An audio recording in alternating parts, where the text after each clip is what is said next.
In this lecture, we'll start our second unit, in which we have Huffman coding algorithm, minimum variance Huffman codes, application of Huffman coding, Rice code, Tunstall code, etc. So basically, Huffman coding algorithm was developed by David Huffman, and this procedure is based on two observations regarding optimum prefix codes. So in an optimum code means we can say best possible code, symbols that occur more frequently, जो ज़्यादा बार आ रहे हैं या जिनकी ज़्यादा probability है occurrence की, उनको क्या है shorter code word से assign किया जाएगा then symbols that occurs less frequency as compared to symbols जो less frequently occur कर रहे हैं. In an optimum code, the two symbols that occur least frequently will have the same length. और optimum code में जो दो symbols जिनका जो frequency होगी occur करने की वो same होगी, वो सेम लेंथ की होगी. अब हमें ये देखना है कि हम हफमैन कोड को डिज़ाइन कैसे कर रहे हैं. तो let us design a Huffman code for a source that puts out letters from an alphabets दिए हुए हैं हमें A=टू A1 A2 A3 A4 A5 और उनकी प्रोबेबिलिटीज़ दी हुई हैं. प्रोबेबिलिटीज़ है प्रोबेबिलिटी A1 और A3 की 0.2 दी हुई है, प्रोबेबिलिटी ऑफ A2 दी हुई है 0.4, A4 और A5 दी हुई है 0.1 और इसकी एंट्रोपी दी हुई है 2.122 बिट्स पर सिंबल.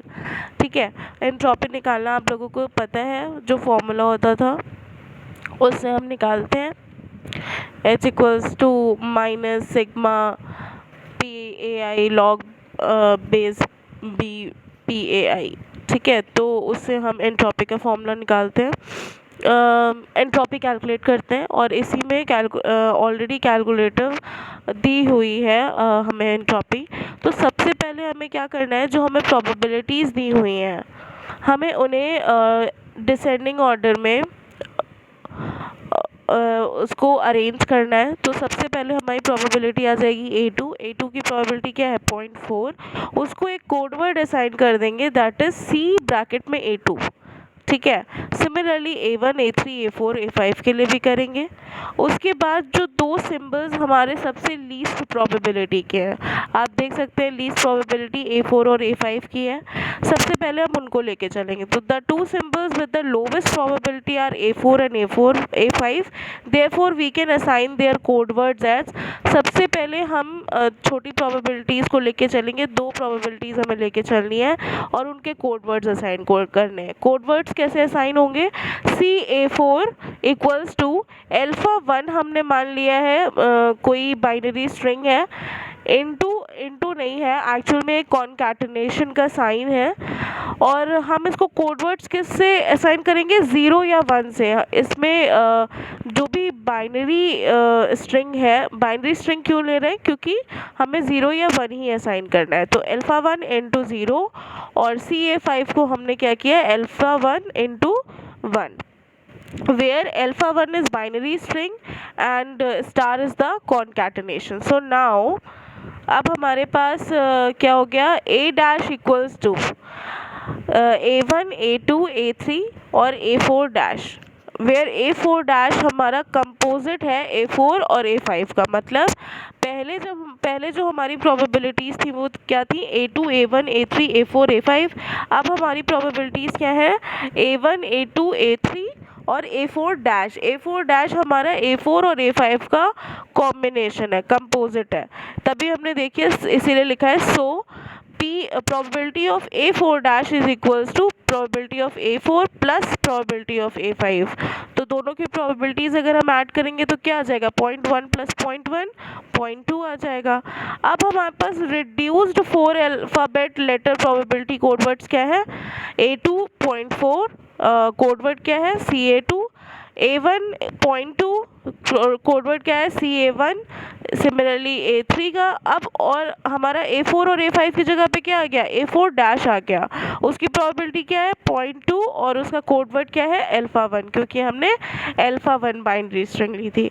अब हमें क्या करना है, फिर से जो दो मिनिमम प्रोबेबिलिटीज़ हैं उनको लेके चलना है. हम नीचे से देखेंगे. ठीक है, अब हम A1 A3 A4' कुछ भी ले सकते थे इन तीनों में, लेकिन हमने क्या लिया A3 और A4'. तो A3 को असाइन करेंगे कोड वर्ड alpha2 इंटू 0 और A4 डैश को असाइन करेंगे alpha2 into 1। But C alpha4 dash क्या है, हमारा alpha1 के बराबर है, क्योंकि हमने ऊपर उसको alpha1 माना था। तो हम क्या कर सकते हैं, alpha1 equals to CA4 dash की जगह alpha1 पुट कर सकते हैं, alpha1 equals to alpha2 into 1, which means CA4 equals to alpha2 into 1 0 and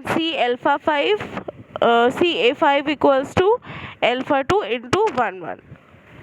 ठीक है, हमने सिर्फ सिंपली वैल्यूज पुट करी हैं ऊपर वाली इक्वेशन में। ठीक है, alpha1 की जगह पे हमने alpha2 इंटू 1 पुट कर दिया है, तो alpha2 इंटू 1 0 हो गया ऊपर वाली इक्वेशंस में। और CA5 में हमने पुट कर दिया है alpha2 इंटू 1। alpha2 इंटू 1 क्यों पुट कर रहे हैं, क्योंकि alpha1 की जगह पे हम alpha2 इंटू 1 लिख सकते हैं, तो alpha2 इंटू 1 1। सो अब क्या हो गया, अब जो हमारी नई जो प्रोबेबिलिटीज़ की लिस्ट बनी वो क्या बनी, A double dash equals to A1 A2 और A3 डैश, क्योंकि अब हमारा जो A3 और A4 डैश था वो कंपोजिट होकर A3 डैश हो गया है, where A3 dash is the composite of A3 and A4 dash. तो प्रोबेबिलिटी ऑफ A3 डैश क्या आ जाएगा, probability of A3 plus probability of A4 dash, that is 0.4, 0.2 plus 0.2 0.4।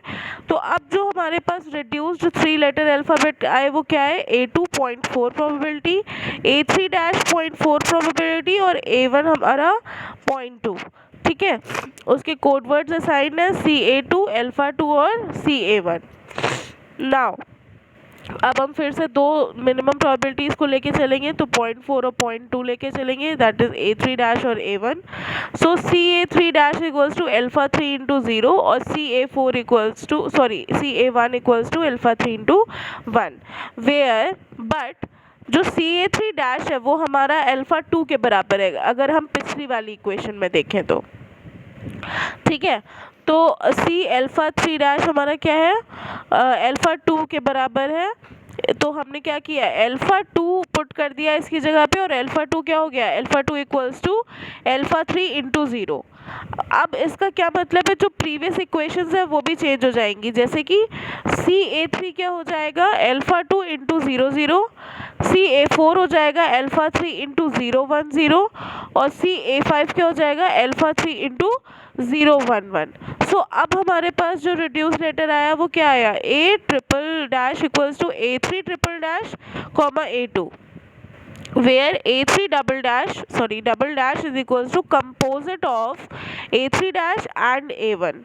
अब इसकी प्रोबेबिलिटीज ऐड होके क्या हो गई, 0.6 हो गई। अब जो रिड्यूस लेटर आया वो 2 लेटर अल्फ़ाबेट आया, एक A3 डबल डैश और एक A2, दोनों की प्रोबेबिलिटीज दी हुई है, दोनों के कोड वर्ड्स हमें पता है। अब हमारे पास जब 2 लेटर्स रह गए तो हम कोड वर्ड असाइनमेंट बहुत स्ट्रेट फॉरवर्ड करेंगे, 0 और 1 कर देंगे डायरेक्टली। तो CA3 double dash equals to क्या हो गया, 0 और CA2 क्या हो गया, 1। ठीक है, अब इसका क्या मतलब है कि जो alpha3 है वो क्या है, 0 है, alpha3 0 है, तो CA1 क्या हो जाएगा। सबसे पहले हम देखें CA1 हमारी इक्वेशन कहाँ पे है, CA1, हाँ CA1 हमारी हमने कैलकुलेट करी है,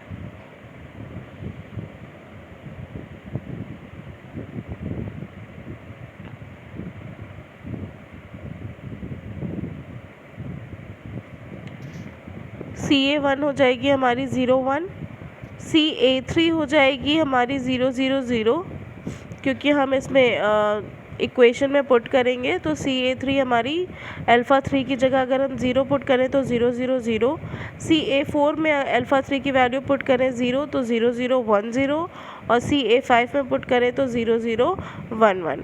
जो हफमैन कोड है ओरिजिनल 5 लेटर अल्फ़ाबेट की वो क्या है, A2 आ गया हमारा 1, A1 आ गया 0 1, A3 आ गया 0 0 A4 आ गया 0 0 1 0 और A5 आ गया 0 0 1 1। ठीक है, ये तो एक तरीका है हफमैन कोड बिल्ड करने का। ठीक है, अब हमारे पास एक दूसरा तरीका भी है हफमैन कोड को बिल्ड करने का, वो आपको मैं नेक्स्ट वाले वीडियो में बताऊंगी।